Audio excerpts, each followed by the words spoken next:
ang OA naman kapag suot mo to. Pwede namang wala ng ganito eh. Ano nga ba ang advantage kapag meron kayong mga reflective vest tulad nito?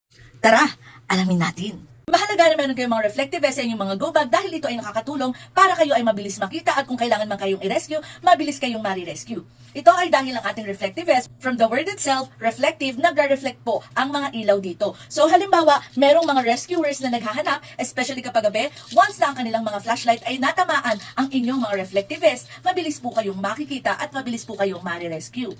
Maganda rin ang ganitong klase ng reflective vest dahil madami siyang pockets. Ibig sabihin, pwedeng yung paglagyan ng iba nyo pang mga kakailanganin kapag kayo ay kailangan i-rescue. Tulad na lang ng mga flashlights or yung mga whistle or whistle alarm, safety alarms, pwede nyo din siyang isabit dito at ilagay sa kahit alinmang mga pockets niya. Another thing, ito po ay the zipper.